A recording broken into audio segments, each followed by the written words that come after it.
today, the city council here in Austin could sign off on a new budget. Members had to rework after voters defeated a tax rate election proposal just 2 weeks ago. KXAN City Hall reporter Grace Reeder is now joining us live from there. Grace, thanks for being on the show. The council could approve this new budget today after Prop Q failed. So where are they now in that process? Yeah, I'm actually a little bit surprised. So public comment started around 3 o'clock here this afternoon, and we are already through public comment. There were a handful of people that came to talk specifically about homelessness. So City Council is now in the argument phase of this.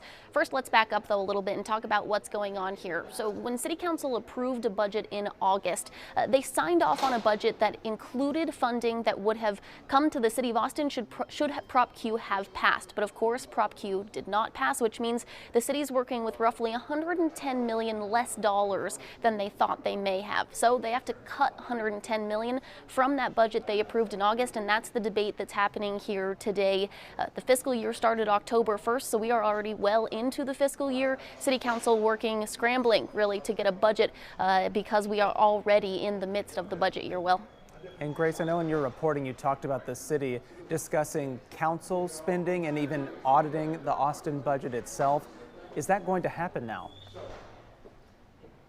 Yeah, so there's a lot of proposals on the table for that. City council members and the mayor have talked about doing a variety of things, whether that be looking at their own council budgets, whether that be auditing the city's budget, and whether that be internal or external. So there's a lot of discussion happening right now about how exactly the city may look at its budget and its spending, but we do know that something is going to happen. The city seems to be pretty universally on board with the idea that after Prop Q failed, they need to get taxpayers on board with what they're doing here and help them at the very least see what they're spending money on and be more confident in what the city is spending money on. So yes, it does appear that an audit or a review of the city's budget and of council offices themselves will happen. What exactly that will look like has not been worked out or voted on yet.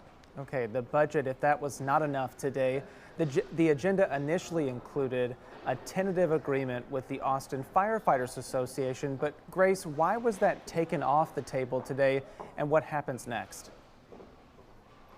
Yeah, there's a lot going on here today, but that was something that was on the agenda for the council meeting this morning, and it got removed from the agenda.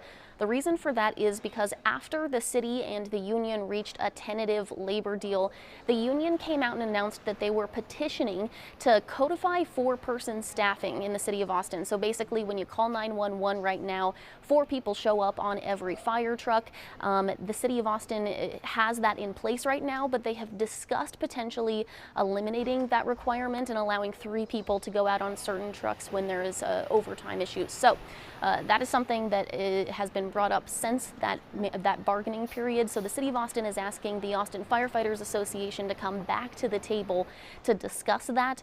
We will have more details at 5 o'clock about the reaction from the union. Well, certainly a busy day, not only for you, but for the city council itself. But Grace Reeder, thanks again for this update this afternoon.